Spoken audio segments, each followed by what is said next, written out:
আম পাতা, জাম পাতা, বড়ই পাতার কোনো অভাব নাই। কোনো পাতা দিয়া বড়ই, কোনো পাতা দিয়া গরম জল করে না।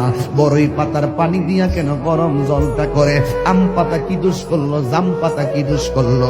বড়ই পাতা দিয়া কেন গরম জল করা হয়? এই কথাতে কোনো মৌলবি কয় না।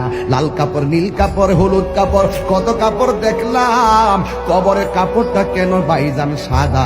এই সাদা দিয়া কেন দাফন করা হয়? এই কথা দিয়ে পৃথিবীর কোনো মৌলবি কয় না রে। এ আমার যুবক,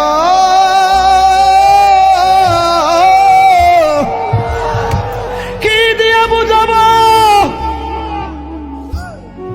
কবরটা কেমন ডেঞ্জার। রাস্তা দিয়ে যাওয়ার সময় অনেক সুন্দর নারী দেখার পরও নিজের চোখকে কন্ট্রোল করে নিচের দিকে তাকিয়ে থাকা, ওই নারীর দিকে না তাকানো, এটা হচ্ছে ওনাকে খুশি করা। হাজার বিপদের মধ্যে উ শব্দ না করে রবের সন্তুষ্টির উপর সন্তুষ্টি থেকে ধৈর্য ধারণ করা, এটাও ওনাকে সন্তুষ্টি করা। সুবহানাল্লাহ। ভাই আপনি যাবেন কোথায়? বলে যে ওই পারে। আসবেন কি আর? জীবনেও না। আসার কি সুযোগ আছে? বলে যে এটাও না। তো আপনি ওখানে যে যাবেন কতদিন থাকবেন?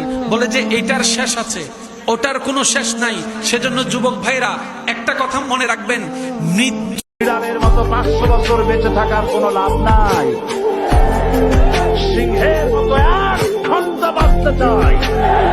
যে সিলেটের মানুষকে আমেরিকা আটকাতে পারে নাই, লন্ডন আটকাতে পারে না, মানে হচ্ছে এটা, there is no country in this world that can stop the people of Sylhet. ঠিক কিনা বলেন?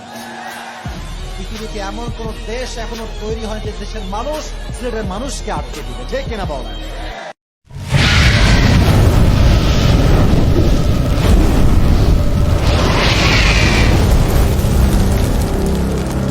আমি কি দিয়া বুঝাইতাম? আম পাতা, জাম পাতা, বড়ই পাতার কোনো অভাব নাই। কোনো পাতা দিয়া বড়ই, কোনো পাতা দিয়া গরম জল করে না। বড়ই পাতার পানি দিয়া কেন গরম জলটা করে? আম পাতা কি দোষ করলো, জাম পাতা কি দোষ করলো? বড়ই পাতা দিয়া কেন গরম জল করা হয়? এই কথাতে কোনো মৌলবি কয় না। লাল কাপড়, নীল কাপড়, হলুদ কাপড়, কত কাপড় দেখলাম। কবরের কাপড়টা কেন ভাইজান সাদা? এই সাদা দিয়া কেন দাফন করা হয়? এই কথা দিয়ে পৃথিবীর কোনো মৌলবি কয় না রে। এ আমার যুবক,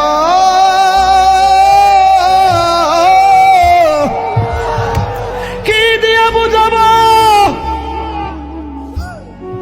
কবরটা কেমন ডেঞ্জার। রাস্তা দিয়ে যাওয়ার সময় অনেক সুন্দর নারী দেখার পরও নিজের চোখকে কন্ট্রোল করে নিচের দিকে তাকিয়ে থাকা, ওই নারীর দিকে না তাকানো, এটা হচ্ছে ওনাকে খুশি করা। হাজার বিপদের মধ্যে উ শব্দ না করে রবের সন্তুষ্টির উপর সন্তুষ্টি থেকে ধৈর্য ধারণ করা, এটাও ওনাকে সন্তুষ্টি করা। সুবহানাল্লাহ। ভাই আপনি যাবেন কোথায়? বলে যে ওই পারে। আসবেন কি আর? জীবনেও না। আসার কি সুযোগ আছে? বলে যে এটাও না। তো আপনি ওখানে যে যাবেন কতদিন থাকবেন? বলে যে এটার শেষ আছে, ওটার কোনো শেষ নাই। সেজন্য যুবক ভাইরা একটা কথা মনে রাখবেন, বিড়ালের মতো 500 বছর বেঁচে থাকার কোনো লাভ নাই। সিংহের মতো এক ঘন্টা বাঁচতে চাই। যে সিলেটের মানুষকে আমেরিকা আটকাতে পারে নাই, লন্ডন আটকাতে পারে না, মানে হচ্ছে এটা, there is no country in this world that can stop the people of Sylhet. ঠিক কিনা বলেন? পৃথিবীতে এমন কোন দেশ এখনো তৈরি হয়নি যে দেশের মানুষ সিলেটের মানুষকে আটকে দিবে। ঠিক কিনা বলেন?